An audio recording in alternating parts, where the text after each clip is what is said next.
Damn street niggas, we ain't really comfortable with all of that attention. I know what you're trying to say. Do what you do, baby. Yeah, I want congrats. I seen to come up through the mud. You feel me? Real I'm saying, like I said, I used to be top. I'm one of the ones. When that nigga said he had a phone, his whole joke, man, I'm looking at the screen like preach, cause I was on the phone with him. You feel me? So you know what I'm saying?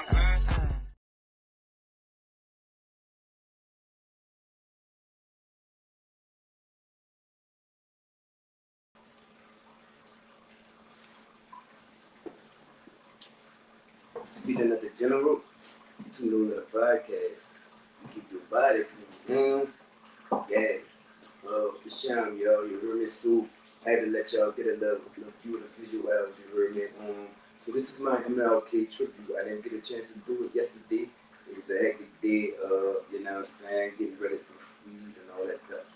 But we're doing it today. You understand me? So I hooked my the internet up to my woo, so boom, he in ya. You see? Oh man, that bad shit.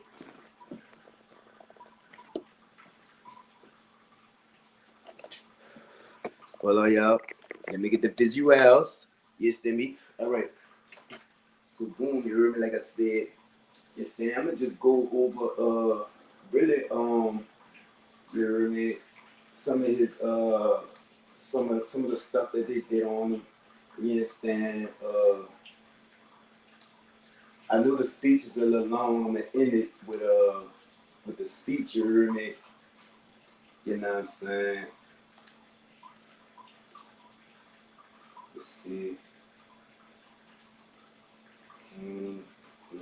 Last year, the MLK to our one with the King. It's the 28th of August, 1963. Fuck it, you already came on. In Washington, D.C. We on, you heard me? On the day that I was born black, Listen. I was also born homosexual. Yeah, you can It's the 28th of August, 1963. On the National Mall in Washington, D.C. The sun beats down on the 250,000 people who stand in anticipation of a speech soon to become legendary in political history. Martin Luther King Jr. steps up to the podium, surrounded on all sides by activists and leaders of the civil rights movement, and gazes over the crowd, which stretches all the way back to the Washington Monument. He is welcomed with cheers, which soon die away into silence, and he begins his speech, which will be remembered forever by words which will echo through time. I have a dream.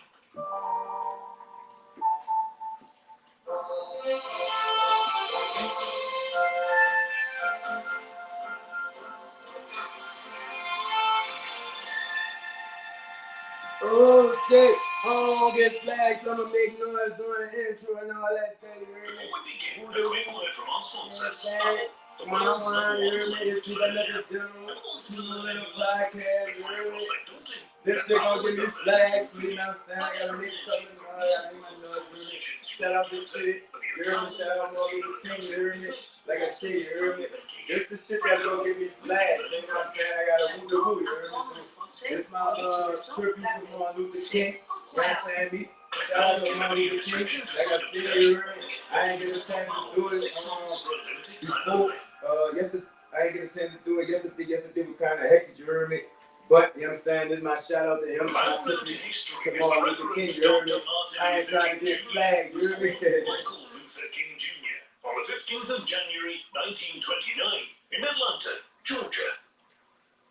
King's father, the Reverend Michael King Sr., grew up in rural Georgia and moved to Georgia's state capital, Atlanta, in 1914. Enrolling in Morehouse College, aged 27, in 1926, where he trained for the ministry and joined the Reverend A.D. Williams in the Ebenezer Baptist Church as an assistant pastor, where he would eventually raise the congregation from 600 to several thousand. King's mother was Alberta Christina Williams, the daughter of the aforementioned Reverend A.D. Williams and a native of Atlanta, growing up in Sweet Auburn, one of the city's busiest black neighborhoods, in which the Ebenezer Church was located. Michael and Alberta were married in 1926 and moved into the house of A.D. Williams on Auburn Avenue. And in the 3 years between 1927 and 1930, the couple had 3 children. Martin's older sister, Christine King, born in 1927, born in 1929, originally christened Michael King Jr., and his younger brother, Alfred Daniel, who was known as A.D., and was born in 1930.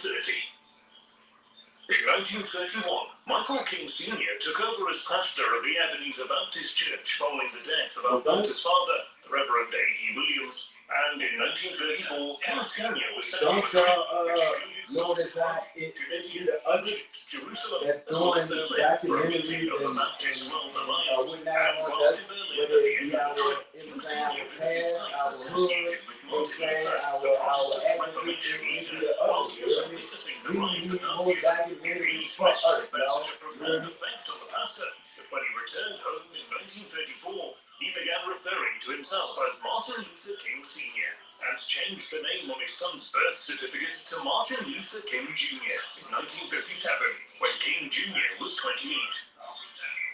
Martin Luther King Jr. was born into a world rife with racial discrimination, as Georgia, in the American South, was still under the influence of the Jim Crow laws, many of which were not abolished until the mid-1960s, keeping black and white Americans strictly segregated, with blacks discriminated against in many other areas of society, and the attempts by activists to change matters had only a limited influence in the South. For example, the 1896 Plessy versus Ferguson case, in which the U.S. Supreme Court ruled that segregation was constitutional, provided that the facilities for black citizens were of the same standard as those provided to white citizens. This became known as the separate but equal doctrine, although standards for blacks were rarely, if ever, and look, equal to to those me, provided you to heard me, white it should have stayed like that. You heard me? Separate but equal, you heard me?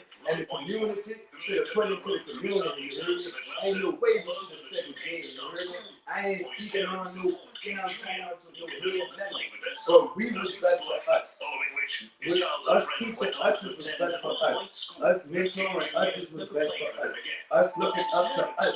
Us educating us is what's best for us. That's what I believe, you heard me? Discrimination against blacks, whilst also instilling in him the Christian tenet of love thy neighbor as thyself. King was a strong-willed child and had a quick temper and was known to get into the occasional fistfight, although he was well-liked, and throughout his youth he found comfort and love from his grandmother, Jenny Williams, who provided which made tears stream from his eyes, but he would always stand strong. Indeed, King Sr. would set an example to his son of how to stand up against discrimination. Once in a shoe shop with his son, he was told that he had to stand at the back of the store. He refused, saying that he would stand and buy shoes at the front of the store, or he would not buy their shoes. You heard me? Growing up a devout Christian, King could recite passages from the Bible when aged only 5, developing an early fascination with rhetoric. He also expanded his vocabulary by reading dictionaries, and he reportedly said to his mother, "When I grow up, I'm going to get me some big words." At the age of 13, yeah, I heard that. King like to throw them hands. You heard me? King wasn't no bitch ass nigga. You heard me? American students in the city, and had been established following pressure from local black leaders, including King's grandfather. He gained average marks, but excelled at public speaking, and one evening, King took part in a debating competition in Dublin, Georgia, winning first prize. But on the bus ride home, he sat alongside his teacher, Mrs. Bradley, and when the bus became overcrowded, the young King and his teacher were ordered by the bus driver to stand in order to let a white man sit down, an incident that King would later write made him the angriest that I've ever been in my life. King graduated from high school in 1944 and enrolled in Morehouse College, his father's alma mater, age 15.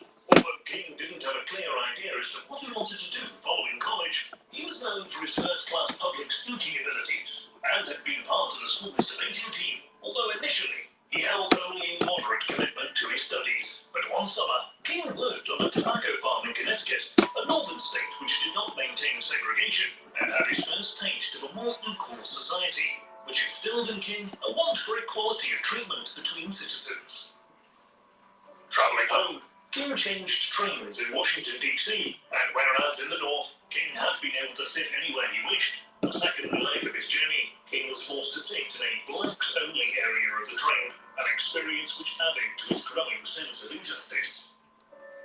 When coming to choose a career, King was inspired by his grandfather, A.D. Williams, a pastor and a founding member of the Atlanta chapter of the National Association for the Advancement of Colored People, or NAACP, a civil rights movement originally founded in 1909. He was also inspired. I'm trying to get the visuals right, y'all. Morehouse College to become a minister. Yes, man. Free radicals are everywhere. Protect yourself against them with Paul. Bogo half-off traditional week Tuesdays. So yeah, man, like I said, man, you hear me? This is my shout out to Martin Luther King. You hear me? I get a chance to do this today. So you hear me? I'm gonna do it today. You understand? I was more of a Malcolm X man. You understand me? But you know what I'm saying? Respect is just due. And invited him to give a practice sermon at the Ebenezer Church, following which the congregation showered him with praise. And so, deciding to pursue theology further, King enrolled in the Crozer Theological Seminary in Pennsylvania, after graduating from Morehouse in 1948 as one of the very few black students. Over the course of his studies, King became increasingly engaged with the life and works of Mahatma Gandhi, the anti-colonial activist and I ain't trying to be ignorant now, y'all. But the only thing I heard so far was King like to throw them hands. You hear me? Yeah. His emphasis on love, tolerance, and peace. But one evening, he went out and bought half a dozen books on Gandhi. King graduated from Crozer in 1951 with the best marks in his year, following which King chose to continue his studies at Boston University. And over the summer, King also preached at the Ebenezer Church. In September, he drove north in his new blue Chevrolet to Boston in order to start his PhD. And whilst at Boston, King took courses in philosophy and theology, which he found an enjoyable challenge. And Good job, man. I see you, Ben. He also met Coretta Scott, who he fell in love with. Coretta was born in 1927 and was a native of Alabama. As a young girl, she studied vocals at the New England Conservatory of Music. But one day in 1952, King called Coretta, arranging to meet her the very next day. And it was at this meeting that King told her that she possessed all the values which he sought in a wife, namely character, intelligence, personality, and beauty. And Coretta was taken aback, replying that it was far too early to talk of marriage, although the two formed a solid connection and continued to meet regularly for long walks together. Basically, she shut that boy down. You hear me? That's cool, Coretta. Get down bad, Coretta. She wished to pursue a career in music and knew that marriage to King would end this aspiration. Although one day, when King approached the subject once again, Coretta turned to him and agreed to be his wife. Martin Luther King Sr. gave his blessing for the marriage to go ahead. There you go, Martin. You hear me? Persistence is everything. Consistency is everything. You hear me?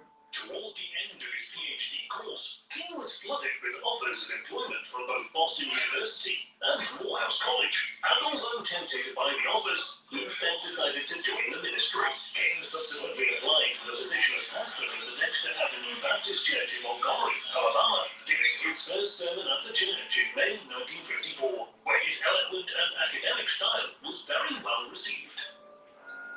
2 weeks later, the U.S. Supreme Court ruled on the Brown versus Board of Education case, which had been brought to the court to address the matter of segregation in schools, with the court ruling that, as practice, segregation was unconstitutional, thus ordering the integration of schools across the United States.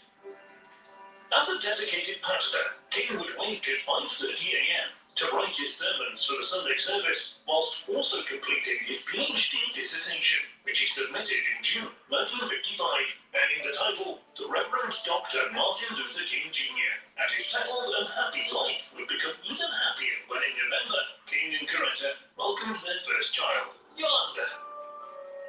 However, 1955 was soon to become turbulent when, on the 1st of December, a black woman named Rosa Parks refused to give up her seat to a white man whilst riding the bus home from work, whereupon the bus driver called the police and she was arrested, following which Parks called Edgar Nixon, president of the Montgomery chapter of See that bus driver?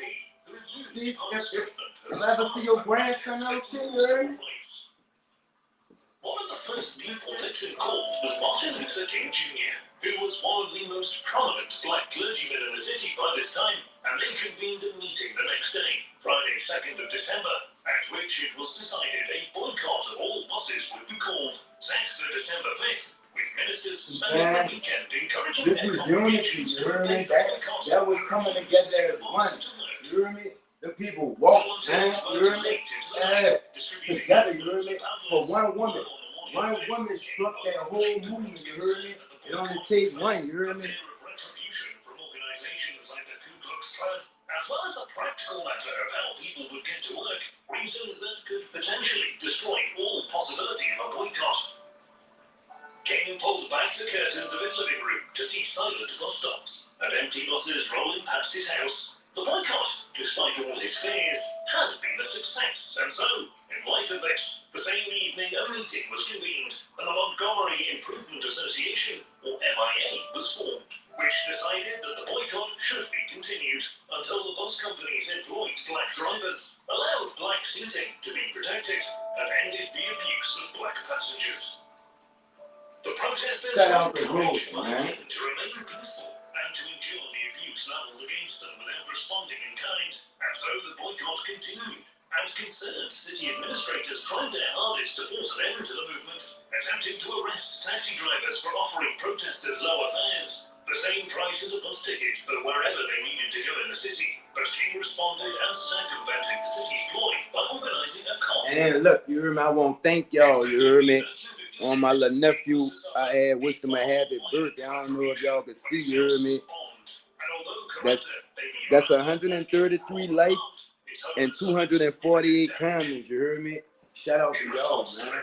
Thank you. Protesters gathered outside King's home with torches and bottles. Some even had guns, following which King stood upon his splintered porch and raised his hand for silence, ordering those gathered to lower their weapons, and speaking passionately to the crowd, he re-emphasized the virtue of peaceful protest, telling those gathered there, quote, "We must meet hate with love." News of King's actions had reached far and wide and led to the Fellowship of Reconciliation, or the FOR, a British organization based in New York, which was committed to civil disobedience as a form of protest, sending a representative, Glenn Smiley, to meet with the MIA in Montgomery. Smiley taught protesters the tactics of civil disobedience, or how to apply peaceful pressure to state systems, and how to cope when attacked, arrested, spat at, or insulted. But the police continued to harass protesters and arrested those in carpools for minor speeding and parking offences, with King himself arrested by the police for driving at 30 miles per hour in a 25-mile-per-hour zone. Although the boycott continued undeterred, and Montgomery authorities were unable to bring it to an end.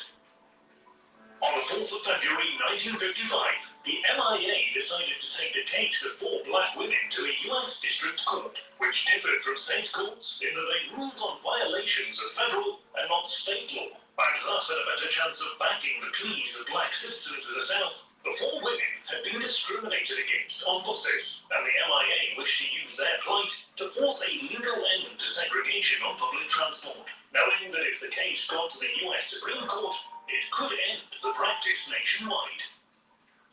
In fear, Montgomery authorities arrested King and his associates on a charge of violating an antiquated law against boycotts, leading to his trial in a state court, which found him guilty, fining him $1,000. Although the case backfired when news of King's arrest reached national newspapers, and the MIA received nationwide donations amounting to over $200,000, after which all charges were dropped. Yeah. They put on for King, you hear me? I ain't really know none of this, you hear me? I'm learning too, y'all. You hear me? I'm learning too. If that, learning and engaging.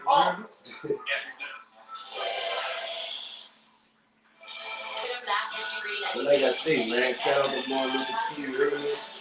This is a tribute to him. You understand? Do you want an easy way to create professional invoices?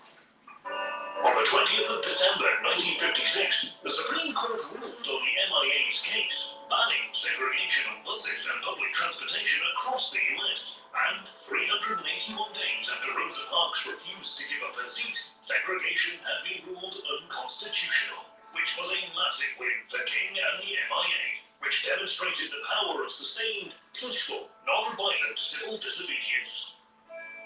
The Montgomery boycott had inspired many others, notably Birmingham and Mobile, Alabama, and Tallahassee in Florida, and King believed that these movements could be unified around a wider platform of civil rights. See, I ain't even know. I thought it was just in Alabama, but it was in 3/4 states, you heard me? I ain't even know that. Shout out to Martin Luther King, you heard me? Friend Ralph Abernathy got a call to say that his church had been bombed as one of many attacks leveled at black churches following the Supreme Court ruling, performed in part by the white supremacist organization, the Ku Klux Klan, or KKK, who burned crosses and organized arson attacks against stores and churches in retaliation against the peaceful protests of the MIA.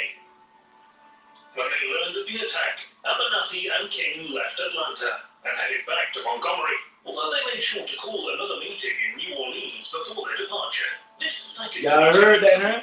City Huh? New Orleans Yeah. led to the establishment of the Southern Christian Leadership Council, or New Orleans, you heard me? Yeah. Where y'all cities at? Treasurer. Yeah. The first move of the SCLC was to contact President Eisenhower and ask him to use his power to enforce the Brown versus Board of Education ruling against segregation in schools, which remained largely ignored in many areas of the South. And I ain't even know that, SCLC you heard me? wrote to the White House twice, they were ignored on both occasions.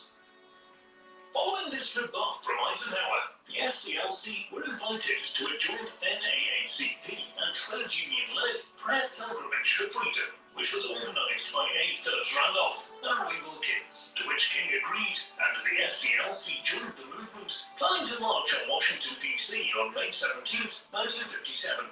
This date selected as it marked the anniversary of the Brown versus Board of Education case 3 years earlier. On the 17th of May, 20,000 people showed up at the National Mall in Washington, D.C. and gathered before the Lincoln Memorial for a day filled with music and speeches, with King proving to be the star of the show. He used his speech to plead with the federal government to uphold the 15th Amendment, passed in 1869, to give black citizens the right to vote, as it was being violated by southern state governments, who introduced ID checks and tests designed to disenfranchise black voters. Following the pilgrimage, Vice President Richard Nixon agreed to meet with King, and although the meeting had no direct effect, it demonstrated that through organization and peaceful protest, the SCLC and the wider civil rights movement could appeal to the highest authorities in the land. Following his speech at the Lincoln Memorial, King was in demand to give speeches all over the US, which he did in order to raise funds for the SCLC, meaning he was seldom at home after mid-1957, leaving Coretta to raise their children, now including baby Martin III, born the same year in October.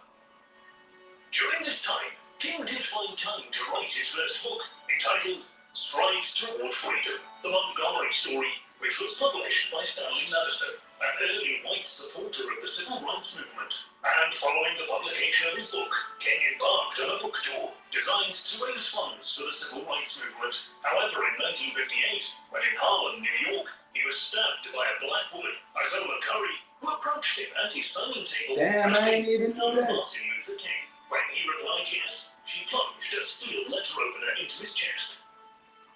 King was rushed to hospital, and Curry was detained and later declared criminally insane and transferred to a secure mental hospital. But mercifully, King survived, although this was only the first of many brushes with death he suffered.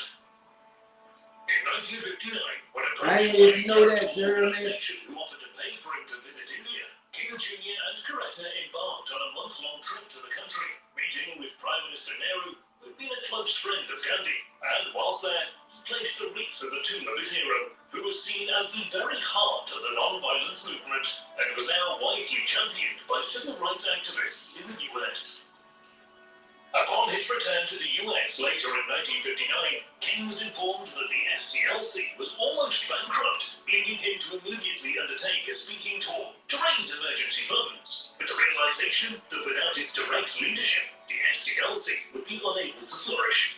In November 1959, he resigned from the Dexter Avenue Church as pastor, knowing that his focus should be the SCLC and the championing of civil rights, stating in his last sermon as pastor that history has thrust upon me a responsibility from which I cannot turn away. In early 1960, King moved back to Atlanta, Georgia, and took up residence near his father's church, the Ebenezer Baptist Church. This same year saw a presidential election fought between Richard Nixon for the Republicans and John F. Kennedy, better known as JFK, for the Democrats. Many black voters, including King's father, Martin Sr., supported the Republicans, the party of Abraham Lincoln, who famously stood against the persecution of blacks with the introduction of the Emancipation Proclamation and the 13th Amendment, designed to outlaw slavery in the U.S. King remained undecided, however, as whilst Eisenhower had backed integration following the Brown vs. Board of Education ruling in 1954, and had even sent in the U.S. Army to protect black students entering schools for the first time when they were attacked, King worried that he had done this on a legal rather than a moral basis, and was somewhat more inclined to favour Kennedy.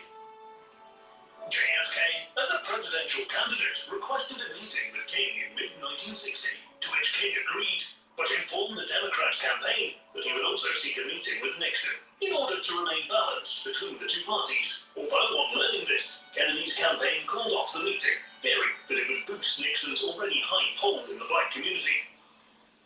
On the same day as he had intended to meet Kennedy, King was invited to join a protest by the Student Non-Violent Coordinating Committee, or SNCC, known as SNCC, and with the meeting called off, King had no excuse but to join them. The SNCC had planned to hold sit-ins in segregated restaurants, and both expected and wished to be arrested for doing so, knowing that if King, as the de facto leader of the civil rights movement, was arrested with them, their cause would not only gain local, but national, and even international attention.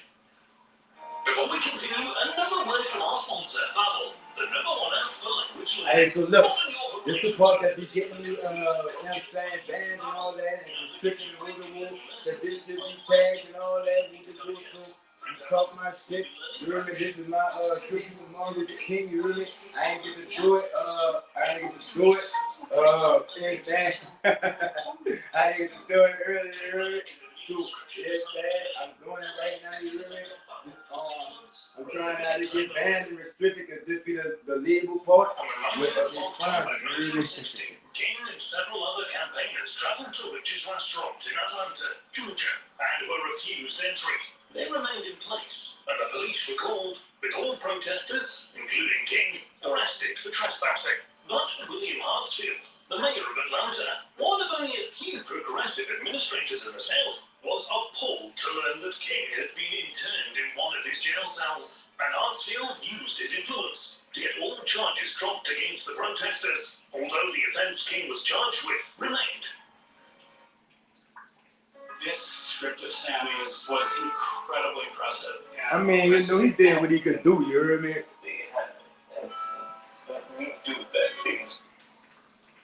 When caught speeding some weeks later, in 1960, King was arrested again, brought before the Alabama State Court, and charged with 2 offenses, speeding and trespassing, and was sentenced to 4 months hard labor in the state penitentiary without bail, which made Coretta King collapse in tears. I ain't no king. I ain't no king went to the pen. Hold on, man.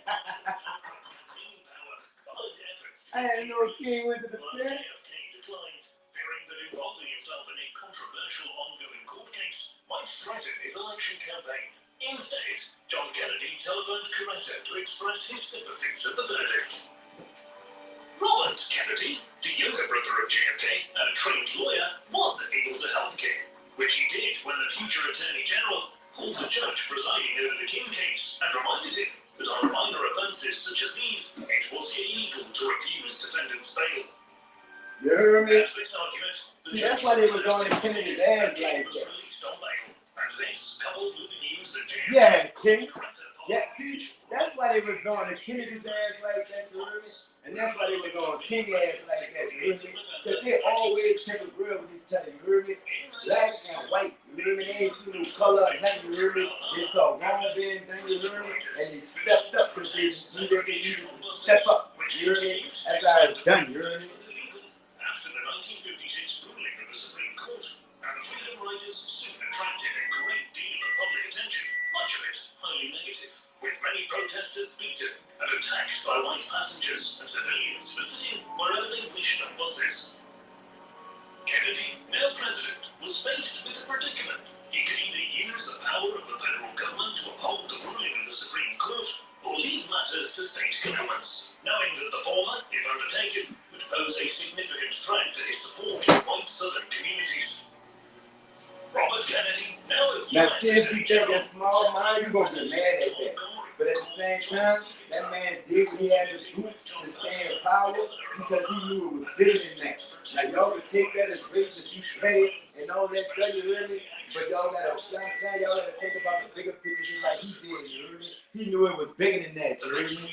Klansmen of the Ku Klux Klan ambushed freedom riders in a bus station in Montgomery, Alabama, leading to a mass brawl, with Siegenthaler arriving in the midst of the battle, knocked unconscious. This was one of the first incidents in which white mass brawl. blacks in fighting against the KKK. Yeah. On Sunday, the 21st of May, 1961, King flew out to Montgomery to speak in support of the Freedom Riders, who embraced his valued principles of non-violence and civil disobedience, and King spoke at Ralph Abernathy's First Baptist Church, with hundreds gathering in the audience to hear him, whilst outside the church, a crowd of a few hundred white supremacists and Klansmen gathered, and began to jeer and chant racist abuse. And let it be another brawl, you heard me? Yeah. The minister presiding over the church attempted to drown out the white supremacists by singing hymns, although the opposing group soon turned violent, hurling bottles and bricks through the windows of the church, showering the congregation with broken glass and injuring some. The church, which was run by civil rights leaders, Right. already under the protection of a few U.S. Marshals who had been sent by Attorney General Kennedy in the wake of the Freedom Rider attacks, with 12 marshals already standing guard, although faced with an ever-growing crowd of white supremacists, they were forced to call for backup. More marshals. And again, the candidates came back, you hear me? Yeah, that's why they was on them like that. You hear me? Shout out to the candidates too. I'm gonna do something more on them too. Probably not today, but I'm gonna do something more on them too. You hear me? Shout out to the candidates too, you hear me? As white supremacists attempted to break in and attack the assembled congregation, leading King to run into the church's office to telephone Kennedy, and after a short while, silence fell outside. You heard me? Believing that Kennedy had mobilized the U.S. Army to come to their defense, King went outside, only to find the Alabama National Guard had come to defend the church, and Governor Patterson had indeed mobilized troops to come to their defense. However, the National Guard did little to break up the white supremacist mob, and only acted as a barrier between them and the church. After hours imprisoned in the church, King rang Kennedy again, demanding to know whether there was any justice in the United States, motivating Attorney General Kennedy to furiously ring Governor Patterson and demand that he use the National Guard to break up the mob, who dispersed at 4:30 a.m. In December 1961, King received an urgent Man, shout out to the Kennedys, man. Straight up. the leader of the Albany movement, a civil rights group based in Albany, Georgia, who formed to increase black political engagement and turnout, although which gained only limited success, in part due to mass preemptive arrests performed by the city's police department. These arrests had dampened the mood of the movement, and it was hoped that a speech from King would rally demonstrators and breathe a second life into the group. And so, King travelled to the Shiloh Baptist Church on Friday the 15th of December, 1961, to speak to the assembled crowd, and arriving alongside his close companion, Ralph Abernathy, King had to fight his way to the front of the audience, who greeted him with cheers of freedom. King encouraged protesters to remain strong and hopeful, finishing with the words, "We shall overcome," a slogan which became a key message of the civil rights movement and reinvigorated many of those listening in Albany. And whilst King had planned to return to Atlanta that evening, he was convinced by Anderson to stay for a march to City Hall the following day. Saturday's protest was a disaster, with King and 250 other protesters arrested for parading without a permit, and King refused bail and vowed to remain in jail until Albany was integrated and segregation ended, with Abernathy also charged but posting bail, as he was due to give a sermon the next day, which was a Sunday. Shout out King, man. King was a real. The mayor of Albany, Asa Kelly, had agreed to drop charges against the protesters and meet with members of the Albany movement, but only on the condition that King posted bail and left the city, as King's internment had brought mass criticism to the city's administration, and they were keen to remove themselves from the spotlight. King agreed and returned to Atlanta, although on his arrival, he was angered to learn that Albany's government hadn't kept their pledge and had failed to meet with representatives of the Albany movement. It had been a ruse designed to remove King from town, and so King and Abernathy returned to Albany in February 1962 to stand trial for parading without a permit. Both were found guilty and given a choice between a $178 fine or imprisonment for 45 days. Both choosing the latter, knowing that it would return media and political attention to Albany. The president once again wished to help, but was concerned over the loss of King was a real. himself, which All the candidates real. And 3 days after their trial, King and Abernathy were both released and confused. They were informed that a well-dressed white man employed by Mayor Kelly paid their fines in order to remove King and Abernathy from jail under the spotlight, to which King later said, "This is the one time I'm out of jail, and I'm not happy to be out." Undeterred, King returned to Albany in July for a third time, with a team of FCLC staff members, and when Mayor Kelly refused to meet with them, King pledged to utilize Gandhian techniques and fill up the jails, whilst, quote, turning Albany upside down. And on the 20th of July, Albany officials called for an injunction or effective ban on protests from the FCLC, although this was reversed by a federal district court 4 days later, allowing the march to go ahead as planned. On the 25th of July, some 2,000 demonstrators were riled when a black woman delivering food to FCLC protesters was beaten and jailed, an unprovoked intervention by the police, which angered the crowd so much that they violated King's rule of non-violence and attacked the police with rocks and bottles. King was appalled and called for a day of penance in order that protesters could repent for their violent actions, a move which made Fuck all that. with the Albany movement, some of whom Fuck all that. disagreed with its non-violent stance, and many of whom viewed the SCLC as muscling in on their protest and attempting to dictate to them how they could run it. I love Thomas's English muffins. They really help me Yeah. most of my morning. Period.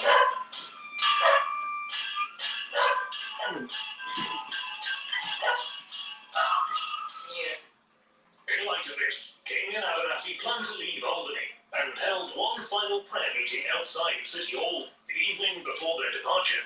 However, they were both arrested for causing a public disturbance, being incarcerated for 2 weeks, and forced to pay a $200 fine each after being found guilty at trial, although both were released after a short period. So, as to King was in and out that bitch like, sure.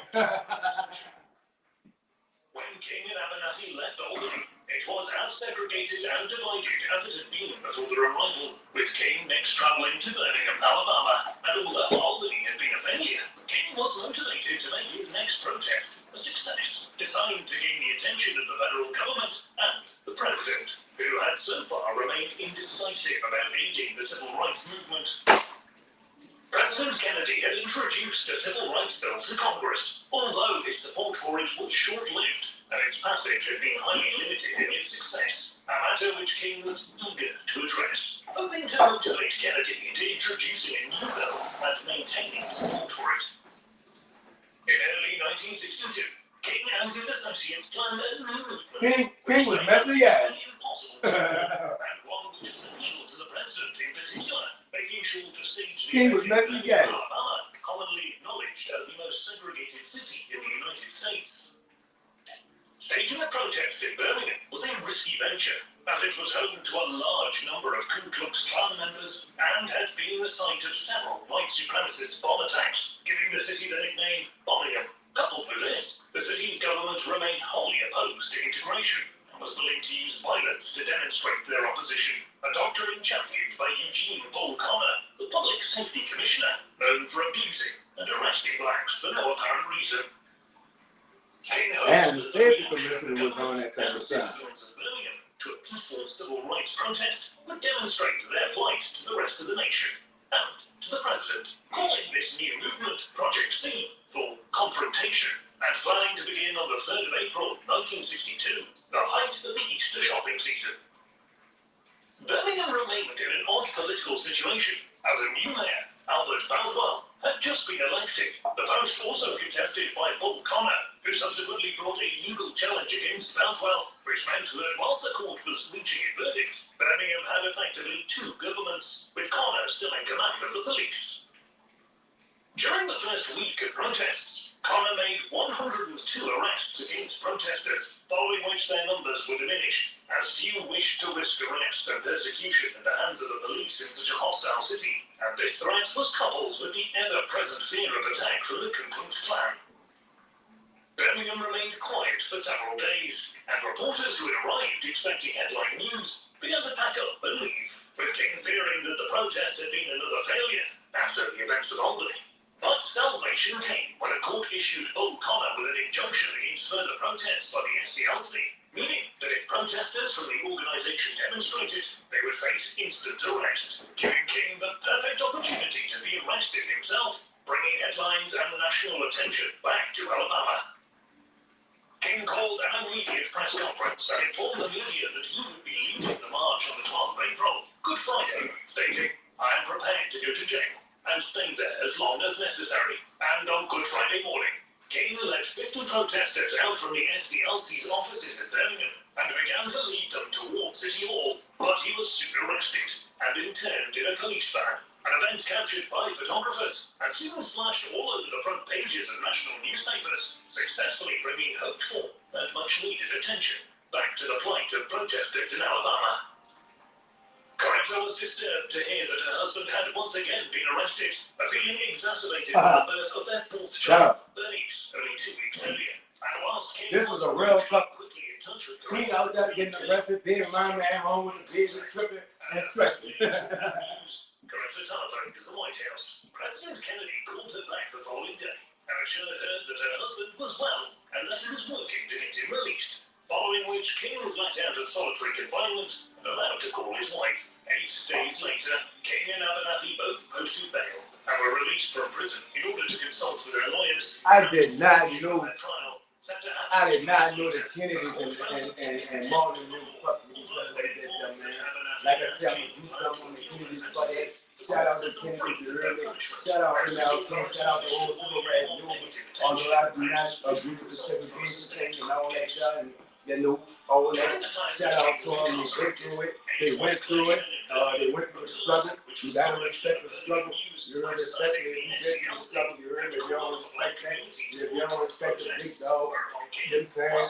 Who was Kennedy, calling him down, you know what I'm saying? You know, making it move, moving and working, you heard me, working and working, you heard me? You gotta respect that's real, man. Hey. Calling for solidarity and support for the movement, a document which became one of the principal works of the civil rights movement. Whilst King had been imprisoned, his aide, James Bevel, formed a plan to use children as protesters in their next march, which he suggested to King whilst visiting him in Birmingham jail. And although he was at first hesitant due to concerns for the children's safety, King eventually agreed. Bevel planned the march for the 2nd of May, and on that morning, over 1,000 children of elementary and high school age gathered at the 16th Street Baptist Church, first to hear King speak, and went to march through the centre of Birmingham, clapping and singing, "We shall overcome." The protest lasted 4 hours, and many of the children knelt and prayed as they were arrested, embracing the doctrine of non-violence as encouraged by King. But so many of the children were arrested that Chief Connor was forced to use school buses to transport them to the city's police stations. Wow. Bevel had organised another protests for the afternoon, although their sustained pressure led to the reform of police tactics, which soon became far more violent, with the use of fire hoses and dogs used against children and the crowds who had gathered to cheer them on, and the images of officers using fire hoses to push children to the ground, and the use of violence against a peaceful, youthful crowd enraged and terrified the American public when they were shown on the front pages of national newspapers, and letters came flooding into the White House from all over the country, from concerned citizens demanding that something be done.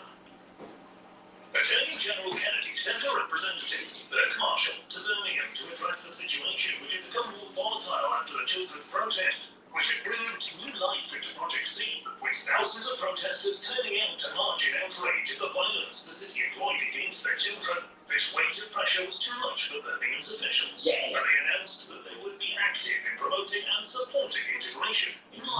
Go King, go. Shout out to the King. Shout out to the Kennedy, man. I fuck with them.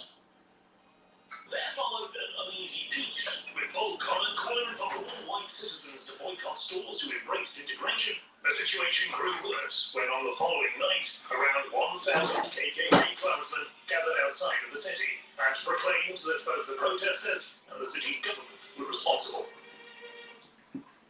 Shop over 3,000 styles starting at just $6. We don't play that.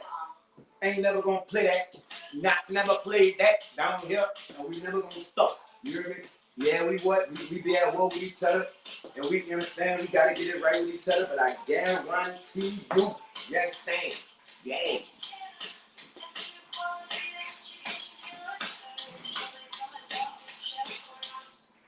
The KKK bombed the Gaston Motel, in which King and his aides were staying, as well as the Church of King's brother, A.D. King, a Birmingham pastor. The black protesters were appalled and rioted in response, which, when over, left 35 blacks and 5 whites injured, and 7 stores ablaze.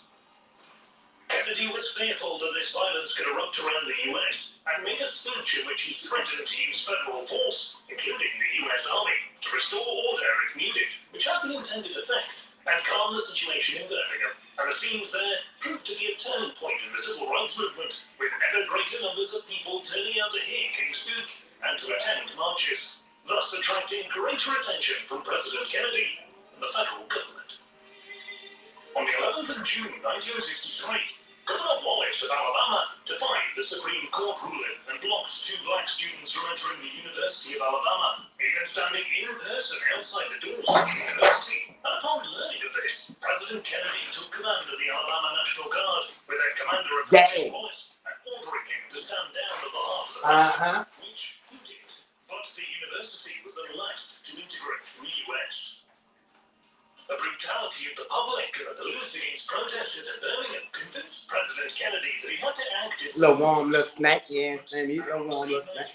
He submitted a new civil rights bill to Congress. This came as a welcome surprise to King, who nonetheless remains committed to his new plan, the March on Washington for Jobs and Freedom, which he organized alongside A. Randolph, the architect of the prayer pilgrimage for freedom in 1957, and they planned it for the 28th of August, 1963. The morning of the 28th saw many civil rights organizations and religious groups gather on the National Mall in Washington, D.C. before the Lincoln Memorial. The organizers had hoped for 100,000 attendees, but were shocked when 250,000 when the nigga eating all right. Yeah, he like that. from the steps of the Lincoln Memorial to the That's how I'm eating with the fucking cheating in the sweater, you know? to the Washington Monument by the Archbishop of Washington, A. Philip Randolph, and most memorably, from King. What followed was one of the greatest political speeches of all time. I Have a Dream. King started off in a formal style, but soon turned to an informal tone when he sensed that this would be more appropriate. The speech, like the rest of the day, was joyful and uplifting, encouraging all those listening to imagine a world, quote, in which people will be judged not by the color of their skin, but the content of their character. On the grill. Kennedy was concerned about the possibility of violence and protest, and had 4,000 troops on standby in Washington, D.C. itself, with a further 15,000 paratroopers on standby in North Carolina. However, they were not needed, and the protest remained peaceful and well-natured. The day ended with King and others receiving the assurance of the president that he would do everything in his power to make sure that the Civil Rights Bill was passed. On the 22nd of November 1963, President John F. Kennedy was assassinated whilst traveling in a motorcade in Dallas, losing King one of his greatest supporters in government and a good friend. President Lyndon B. Johnson, who succeeded Kennedy, said in his first presidential address that the greatest way to honor JFK had been the passing of the Civil Rights Act, the continuing importance of which was thus made clear. Whilst the U.S. Senate was debating the act, protests against segregation in St. Augustine, Florida had erupted into even greater violence than that of Birmingham, with cattle prods, acid, bombs, and automatic weapons used against peaceful protesters by the police and members of the Ku Klux Klan who attempted and failed to kill King by firing on his beach house. On the 19th of June, 1964, the Senate passed the act, following which King joined President Johnson in the East Room of the White House to witness it being signed, and the provisions against segregation in public places and discrimination in work and education were now law, representing one of the greatest achievements of the civil rights movement. Following this momentous achievement, one weekend in October 1964, King was recovering in hospital after suffering from exhaustion. He was called by Coretta, who informed him that he had been awarded the Nobel Peace Prize for his actions in the civil rights movement. King travelled to Norway to receive his prize, stopping in London to visit Parliament at St. Paul's Cathedral, becoming the first non-Anglican ever to preach in the church, and he arrived in Oslo to receive his prize on the 10th of December 1964, after which he donated the accompanying $54,600 prize money to the civil rights movement. On his way home, King stopped off at the White House to meet with President Johnson and implored him to support a new voting rights bill, as many black citizens in the South continued to face grave discrimination and the denial of the vote, but Johnson declined. On the 2nd of January 1965, King stood before a crowd of 700 in the Brown Chapel Church in Selma, Alabama, using his speech to invite those gathered to join an SCLC march against the disenfranchisement of black citizens, as black voters came up against many barriers which prevented them from voting, such as tests skewed to benefit white citizens only, or placing polling stations away from black neighborhoods, all of which were legal constitutionally, but a de facto violation of the 15th Amendment. On the 18th of January, the SCLC led protests consisting of around 400 people to the Dallas County Courthouse in Alabama, with King and John Lewis, the head of the SNCC, the lead, whereupon they demanded to register as voters en masse. However, the police chief, Jim Clark, was a man known for using clubs and cattle prods against civil rights protesters, and he demonstrated this violent streak the following day, when he shoved a black female protester over, a moment photographed and printed in both the New York Times and the Washington Post. The SCLC decided to respond to this incident, as well as the subsequent killing of a black man by white supremacists in the nearby town of Marion, with a march from Selma to the state's capital, Montgomery. Oh, I wish I did. Oh, look at that. No, it ain't going down like this. You heard me, y'all. No, it ain't going down. The march was set for Sunday the 7th of March, 1965. But King was unable to attend. Man, look at JP Daddy. I swear to God, that JP Grandpa. Troopers who attacked them with clubs and tear gas to halt their journey, an event captured by national media and later dubbed Bloody Sunday, with incredible violence enacted by the state on peaceful demonstrators. Undeterred, King organized a new march to Montgomery with the support of several white ministers, one of whom was later attacked and killed by a white supremacist one evening in Selma as he was leaving a restaurant. This second death pushed Governor Wallace into a panic, and he flew to Washington to speak with President Johnson.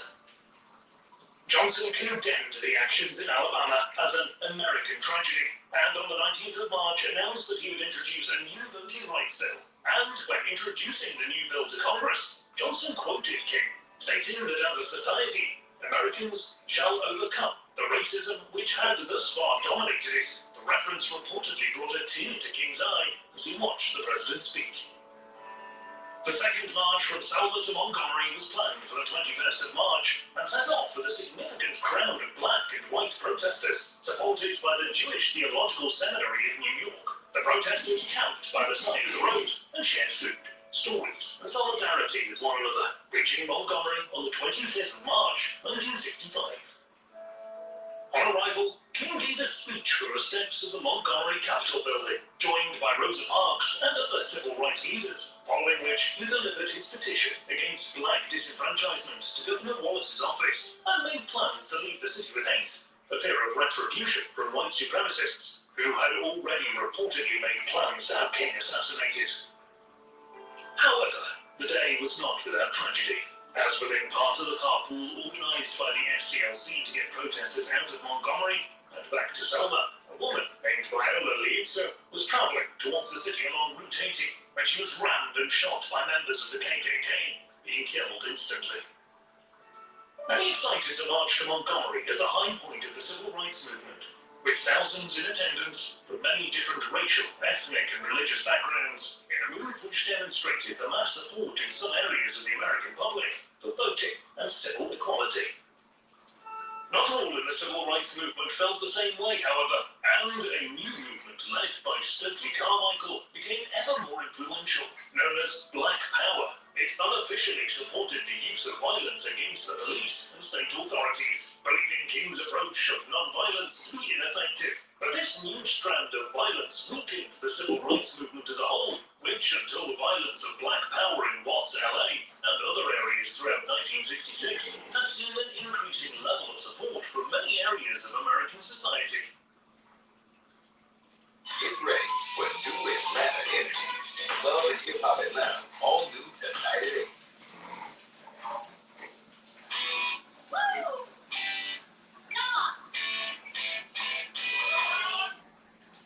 This new tendency of some towards violence alienated citizens who had formerly supported organizations such as the SDLC, which were now being sidelined by Black Power and the SNCC. Moreover, the violence equally affected the legal success of the civil rights movement, with a new housing bill being declined by the Senate in spring 1966 due to extremists on both sides of the divide, a thinly veiled reference to Carmichael.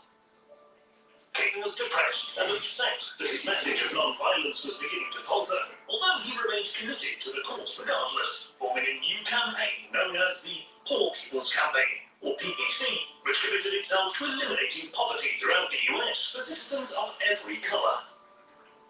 A new march on Washington was planned by King as part of this campaign, as he wished to use it as a springboard for the return of non-violence as the founding creed of the civil rights movement. And whilst working on plans for the PPC, King was invited by the Reverend James Lawson to join a sanitation workers' strike in Memphis, Tennessee, to which King agreed, as this would demonstrate the plight of the poor as part of his new campaign.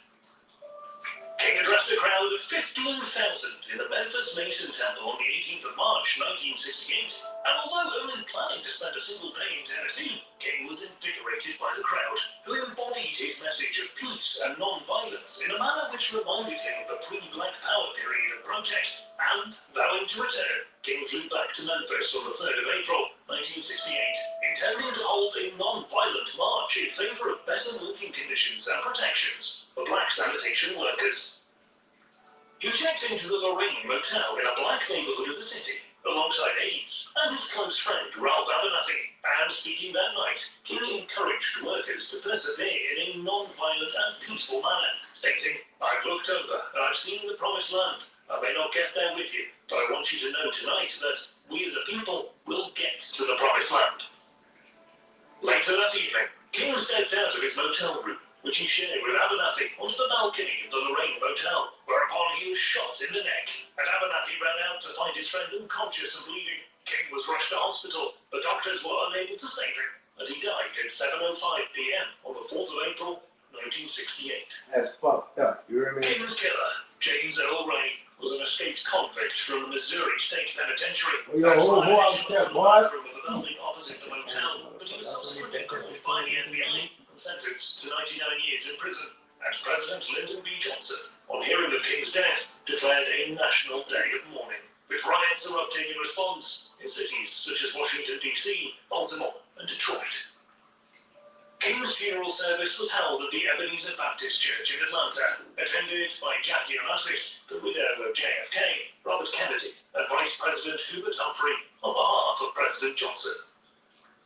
Robert Kennedy, now a presidential candidate, spoke to a black crowd in Indianapolis just after King's death, and soon became aware that they did not know of King's assassination, whereupon he informed them in an unscripted address, emphasizing King's message of non-violence, ensuring that Indianapolis was one of the only major cities to experience no violence after King's death. Coretta King continued her husband's work diligently, and led the march on behalf of the Memphis sanitation workers and the PPC only a few days after the death of her husband. Martin Luther King Day is celebrated in the US on the third Monday of January every year, and a memorial to him can be found off the National Mall in Washington, D.C. My motherfucking nephew birthday, you hear me? Born a kid, you hear me? As a man who led millions of fellow Americans forward into his dream of a more equal future. King's message of non-violence remains a powerful one, and his form of protest, tenacity, and peaceful disposition make him one of the most inspirational activists of modern times. What do you think of Martin Luther King Jr.? How would he react to the protests currently ongoing in many parts of the world today? Please let us know in the comment section. And in the meantime, thank you very much for watching. Speaking like a general, to know the podcast. Keep your body clean, Yeah.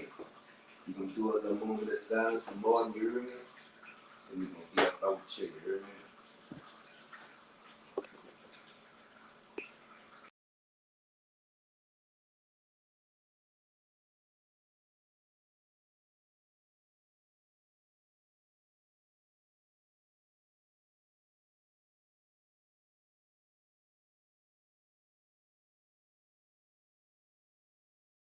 From us damn street niggas, we ain't really comfortable with all the attention. What you trying to say? Do what you do, baby. Yeah, I want congrats. I seen to come up through the mud. You feel me?